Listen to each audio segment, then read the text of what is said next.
Bonjour tout le monde, on se retrouve aujourd'hui pour une nouvelle vidéo et je vais vous montrer comment j'ai réalisé le fond de ce coloriage. C'était un coloriage que j'avais réalisé pour mes missions coloriage et donc voilà, je me suis lancée avec mes nouveaux gelatos, donc j'avais envie de les tester et c'était une grande réussite, j'ai vraiment adoré les utiliser. J'avais en tête de faire un fond turquoise, mais il n'y a malheureusement pas de turquoise dans les gelatos. Alors pour essayer d'avoir cette couleur, j'ai mélangé tout simplement le gelato bleu clair, donc celui-ci, avec le gelato vert. Alors si vous ne connaissez pas les gelatos, ce sont comme des petits tubes de rouge à lèvres comme ça qu'on peut dévisser. Et le produit sort en fait et on peut l'appliquer de plusieurs manières différentes. Et voilà le pinceau qui est fourni dans la boîte, donc voilà, je vais le tester aussi en même temps. C'est un pinceau qui est un petit peu biseauté, il a des fibres en plastique et il est triangulaire, donc la prise en main est pas mal. Je connaissais pas, c'est le premier pinceau triangulaire que j'utilise et il est sympathique. Alors pour commencer, donc je vous ai dit tout à l'heure, il y a plusieurs manières d'utiliser les gelatos.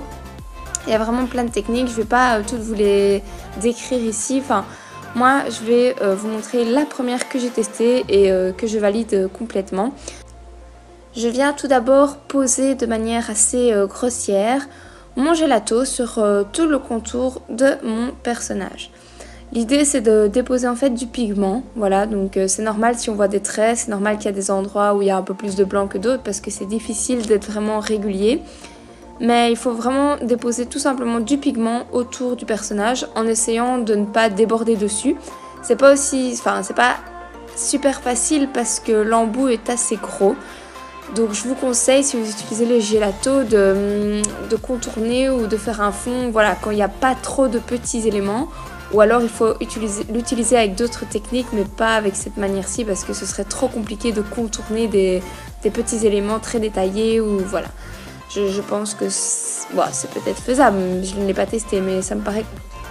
Vous pouvez apercevoir que j'ai légèrement dégradé déjà avec le gelato, donc j'ai appuyé plus fort quand on est proche du personnage, et au plus je m'éloigne du personnage, au plus j'ai un petit peu relâché la pression avec mon gelato. Si vous voulez. Donc c'est très léger, mais c'est pour avoir moins de pigment, au plus on s'éloigne, quoi. Ensuite, je viens faire exactement la même chose, mais avec le gelato vert. Donc je viens en fait appliquer mon gelato comme ça, comme un crayon, de manière rapide sur mon bleu en fait. Je viens vraiment recouvrir ma couleur bleue et j'appuie la pression avec mon gelato vert est la même qu'avec mon gelato bleu pour essayer d'avoir vraiment la même proportion de pigment. Et ensuite je viens tout simplement donc prélever de l'eau claire, de l'eau transparente et je viens mouiller mes pigments. Et en les mouillant, forcément, on les mélange en fait. Et en les mélangeant, et j'arrive à avoir la couleur que je voulais avoir en fait, tout simplement, mon turquoise. Donc c'est vraiment ça le turquoise, c'est un mélange entre un bleu, un vert, c'est plus un vert d'eau quoi. C'est vraiment ça que je voulais, mais que je n'avais pas dans mes gelatos. Et en fait, on voit très bien que les gelatos se mélangent sans souci. Alors on peut repasser, c'est vraiment presque comme de l'aquarelle, on peut repasser plusieurs fois pour enlever les traits de gelato qu'on avait mis dès le départ. Attention que, comme toujours, quand on utilise de l'eau, il faut un papier adéquat. Donc le papier de chez Hachette, donc là, celui-là, je l'avais fait dans le Girl Power. Il est pas mal, mais c'est pas non plus un papier aquarelle, quoi. Donc c'est pas non plus un papier ultra résistant. Et c'est vrai que pour ce genre de technique, il faut quand même mettre assez bien de l'eau. Donc faites quand même attention en fonction du papier que vous utilisez, quoi. On va dire que celui-ci c'était tout juste parce que j'ai quand même mis beaucoup d'eau. Mais franchement je suis super contente parce que je vois que mes gelatos se diluent très très bien. Je vois qu'ils se mélangent aussi très bien. J'avais peur, moi je me dis est-ce qu'on va voir après des grosses traces de vert et des grosses traces de bleu. C'était pas du tout l'objectif. Donc voilà. Ensuite j'attends que ma couleur sèche. Et une fois qu'elle est sèche, donc je viens prendre en fait c'est un petit, comment on appelle ça, c'est un plexiglas qu'on utilise en scrapbooking pour tamponner en fait. On vient coller son tampon sur le plexiglas et ensuite on peut venir tamponner tout simplement. Mais on peut détourner ce petit outil pour justement venir en fait déposer du pigment du gelato dessus. On vient l'aquareller et moi ce que je fais c'est que j'adore faire des petites taches, mes petites tachonnettes. Alors c'est pas toujours évident de faire des taches comme ça, c'est aussi toute une science hein.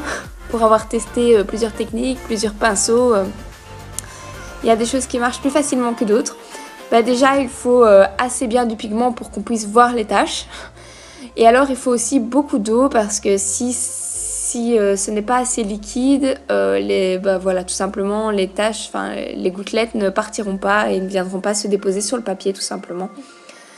Et alors, pour ne pas gaspiller, moi je viens, comme vous voyez sur la vidéo, carrément faire glisser ma couleur sur mon papier. Ça fait aussi En fait, ça fait des taches plus grosses. Tandis que quand je viens tapoter avec mon pinceau, ça fait des taches plus fines. Et alors ici, je voulais vraiment tester ce pinceau biseauté à fond. Donc c'est pour ça que je l'ai utilisé pour les taches. Mais bon, il n'est pas terrible pour faire ça. Moi, le pinceau que je vous recommande vraiment, c'est le pinceau en éventail. Donc c'est un pinceau tout plat en forme d'éventail. Et il est parfait pour faire des toutes petites taches et en faire beaucoup en fait. Donc... Alors après c'est un jeu de patience, hein. Je refais un peu de pigment, je remélange les deux, je rajoute des petites taches là où il en manque, là où je trouve qu'il en faudrait un peu plus. Voilà, je voulais vraiment faire un petit effet explosif du fond qui allait bien avec la scène finalement. Ensuite je sors, si vous connaissez pas, ça s'appelle un heat gun. Donc c'est aussi un outil qu'on utilise en scrapbooking pour venir sécher le pigment.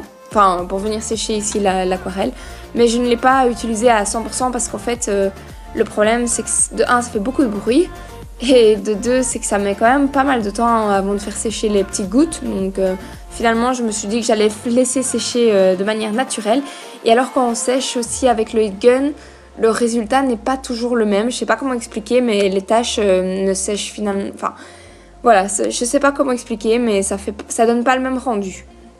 Donc j'ai un tout petit peu séché histoire d'accélérer un petit peu la procédure de séchage. Mais je ne l'ai pas séché à fond. Ensuite je viens pousser un petit peu mes gelatos encore plus loin. Je voulais vraiment tester une autre technique et toujours en essayant de les mélanger pour garder cette couleur turquoise qui me tenait à cœur.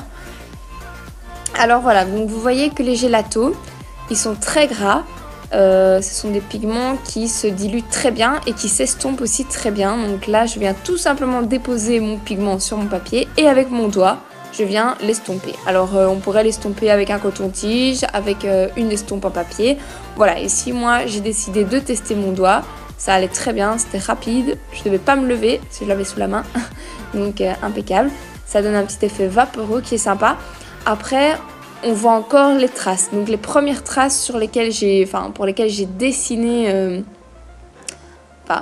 voilà, comment dire, les premières traces que j'ai faites avec le gelato, on les voit encore. Donc ça, il faut le savoir. Donc moi, ça me dérange pas ici parce que ça donne un effet dégradé en fait. Là où on voit la trace, c'est plus foncé, et là où c'est estompé, où la couleur est étirée, c'est plus clair. Donc j'ai réfléchi où je mettais mes traces et comme ça donnait un effet un petit peu réaliste, sympa.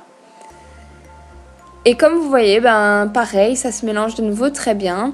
Après, je pense qu'il faut mettre vraiment la même dose de couleur. Si on met plus de bleu et un petit peu de vert, forcément, le mélange se fera pas correctement. C'est pour ça qu'il faut quand même bien doser et mettre la même quantité et appuyer de la même manière.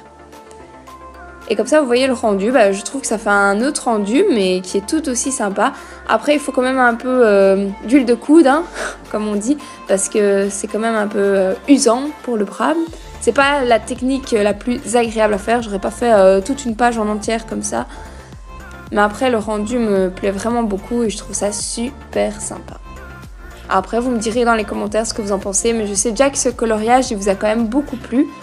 Mais voilà, je suis contente de l'avoir filmé, comme ça si vous voulez reproduire des techniques, ce tuto, ben, vous savez comment je l'ai fait. Après, donc moi, je voulais juste compléter mon fond avec du Posca. Donc je voulais vraiment faire un genre d'auréole blanche autour de mon personnage. Pour vraiment faire un genre de lumière qui ressort du personnage. Alors j'avais pris le Posca que j'utilise tout le temps, le PC1M. Mais il se fait que pour faire l'effet et le rendu que je voulais, donc là je suis déjà passée 2 ou 3 fois sur le même trait, ça n'allait pas, ça n'était pas assez épais, ça ne me plaisait pas. Donc très vite je vais passer à une autre taille de Posca que j'utilise moins souvent. Donc je crois que c'est le PC5M, je ne sais pas si vous avez vu à la caméra, mais je pense que c'est celui-là. Vous voyez, le trait est largement plus épais et alors pour l'estomper c'est vraiment beaucoup plus facile. Je crois qu'on voit la différence. Et celui-là, il est moins aussi opaque, donc il a un effet plus vaporeux et c'était vraiment ce que je voulais, quoi. Et donc tout simplement, je viens appliquer mon Posca autour de la femme. Tant qu'il est encore mouillé, j'insiste, donc tout de suite, je viens l'estomper avec mon doigt pour avoir cet effet lumineux, vaporeux. Une fois que c'est sec, c'est fini, hein, on peut plus le travailler. Donc je fais ça sur tout le contour et je pense que je vais passer quand même plusieurs couches avec mon Posca jusqu'à l'obtention du rendu que je souhaitais. Cette vidéo touche tout doucement à sa fin. J'espère que vous avez aimé le rendu, j'espère que ça vous a inspiré. Moi j'étais très contente de partager ça avec vous et il y aura encore plein d'autres tutos sur les gélatos. Je vous remercie d'avoir regardé cette vidéo et je vous dis à très bientôt. Ciao ciao tout le monde.